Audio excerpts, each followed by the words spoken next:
Жалпы биздин иш алып баруубузда өзүбүздүн ишмердүүлүгүбүздө бул жашөспүрүмдөрдүн тартип бузуусун жана кылмыштыкты алдын алуу. Ал эми азыркы учурда көйгөйлүү болуп келаткан ушул жашөспүрүмдөргө карата жасалган зордук зомбулукту, анын ичинен эң негизгиси ушул үй бүлөлүк зордук зомбулукту алдын алуу максатында бир топ бириккеле иштер жүрүп жатат. Айзада Садырбековна көптөгөн иштерди алып барууда. Биз ушул Айзада эжей менен иштеген абдан жеңил, көптөгөн ушул зордук зомбулукту болтурбоо жана үй бүлөдөгү зомбулук, мектеп аралык зомбулук болтурбоо максатында көптөгөн алгылыктуу иштерди жүргүзүп келет. Зордук зомбулук азыркы учурда жок десек болот. У нас был такой случай в школе, когда ребенок страдал от психологического насилия. И мы обратились за помощью к инспекторам ИДН, именно к начальнику ИДН Айзаде. Ребенку была оказана психологическая помощь, и в данный момент мы видим очень много положительных изменений. У ребенка изменился характер, отношение к учебе, и он стал принимать более активное участие в жизни школы. Башынан эле мектеп курагында окуп жүргөн, мектепте окуп жүргөн кезде эле өзүм бир форма кийген адамды, кесипти тандагам, бирок ошол учурда баягы акыл эсимдин кичинекейлиги менен кайсыл экенин билбептирмин. Ал прокуратурабы, сот органы же милициябы. Бирок кийин 11 класста бүткөндөн кийин ошол академиясына тапшыргам. Ал жерде ийгиликти аяктаган соң ошол Каракол шаардык иштер бөлүмүндө 2013-жылдан бери иштеп келе жатам.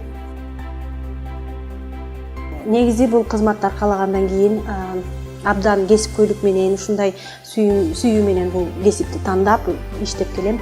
Өзүмдүн учурда 2 балам бар.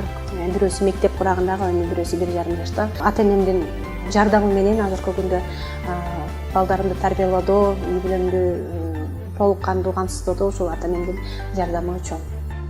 Азыркы учурда бизде Каракол шаардык ички иштер бөлүмүндө жашөспүрүмдөр инспекциясынын ага инспектору Иманкулова Айзада абдан жакшы иштерди алып барып жатууда ушул багытта. Тагыраак айта кетсек, быйыл ошо Кыргыз Республикасынын ички иштер министрлигинин Ысык Көл областтык иштер башкармалыгынын буйругу менен эң мыкты жашөспүрүмдөр инспектору болуп аталды.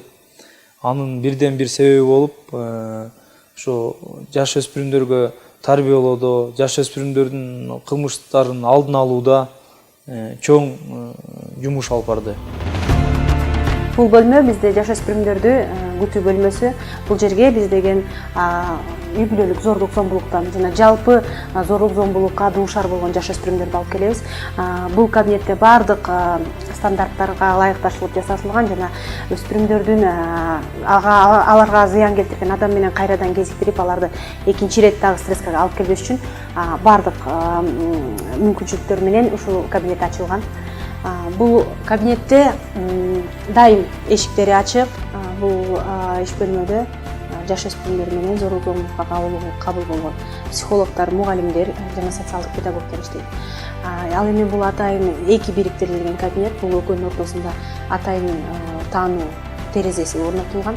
Ал эми жабыркаган жашөспүрүмдөр бул бөлмөдө, ал эми тергөө убагында кылмышка шектүү катары жаран тергөө бөлүмүндө, жашөспүрүмдөрдү иштери боюнча тергөө бөлүмүндө орун алып, анан бул жерде болсо жашөспүрүм менен кылмышка шектүү адам бири-бири менен кезикпегендиги үчүн толук мүмкүнчүлүк шарттар түзүлгөн. Айзада Садырбековнага іштерін ийгилик каалайм жана сотрудниктерине албан ийгиликтерди каалайм. Дайым бар болсун.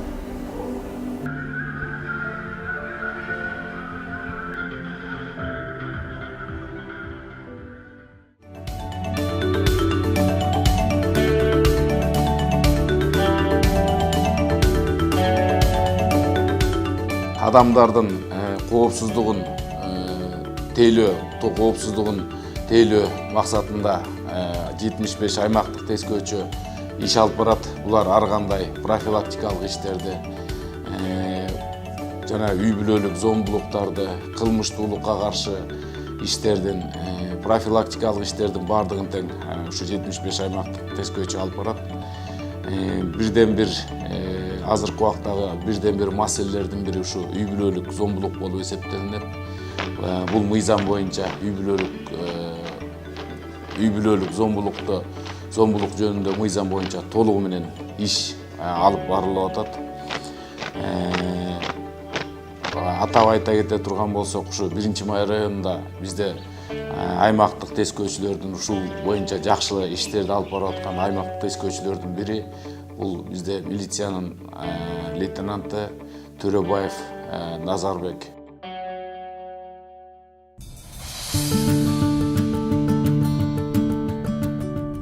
Үй бүлөлүк зомбулук менен күрөшүү бул өзгөчө мааниде жалпы кыргыз элине.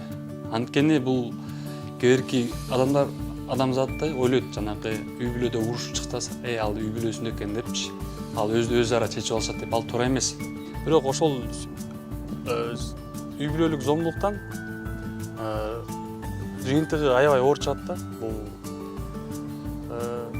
өлүмгө алып келиши мүмкүн, суицидке алып келиши мүмкүн, зорлуктоого алып келиши мүмкүн, ар кандай тараптардан. Ошон үчүн бул үй бүлөлүк зомбулукка биз кээерки аялыбы же кызыбы же тууганыбы айтыштан коркушат бизденчи эмнегедир. Бирок алар карабай биз кошунасы же квартальный комитеттер айтса, ошондой факт бар депчи. Биз ошол жерге барып коргоо ордерин беребиз 3 күнгө. 3 күндөн кийин эгерде кааласа, дагы арызы менен кайрылат. Ал коргоо ордерин 3 күн биз 1 айга созуп беребиз. 3 күнгө бергенден кийин коргоо ордерин биз 3 күндө 2 жолу же 3 жолу келип текшерип кетебиз. На квартале есть проблемные семьи, но благодаря участковому, который ведет постоянные беседы, постоянно ведет разъяснительную работу, проблемы как бы становятся менее ощутимые.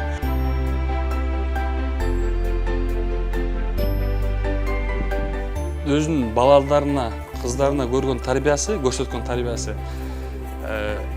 туура болуш керек деп эсептейм. Себеби ата-эне урушуп атса, кыз менен же баласы бул психикалык оор зыян тиет.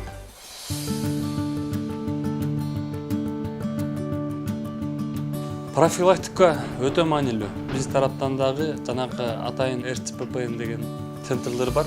Кээ-бир адамдар үй бүлөлүк зомбулуктар кылат. Ошол туура тарбияны алыш үчүн биз ошол кишилер менен иш-чараларын жүргүзөбүз, профилактика иш-чараларын жүргүзөбүз. Жана ошол жанагы атайын дайындалган центрлер дагы жүргүзөт алар менен иш-чараларын. Убакыт өткөн түшүнөт. Качан келиши бардыгы белгисиз, анткени кээде болуп калат, түн ортосунда чалып калат, түн ортосу чыгып кетет, түн ортосу келет. Аны жумуш болгондон кийин турмушка чыгаардын алдында эле түшүнгөм. Ошон үчүн жакшы эле кабыл алам. Мен атам дагы милиция кызматкери болуп иштеген. Тилекке каршы 2011-жылы иш учурунда каза болгон. Каза болду деген менен, бирок мамлекет бизди унуткан жок. Мамлекет бизге үй бөлүп берди. Ал жерде азыр мен апам менен индерим жашайт. Андан кийин пенсия алышат. Негизи милицияда иштөө бул өтө зор салымда кыргыз элине, кыргыз мамлекетине, то есть. Бул бирдемке берет же эме кылып берет деп иштеш керек эмес. Бул элге жардам берип, патриотизмдик сезим менен жана жүрөгүң менен иштешиң керек. Ошондо мен ойлойм, милиция кызматкерлери кыргыз эли менен тил табышып жакшы иштейт.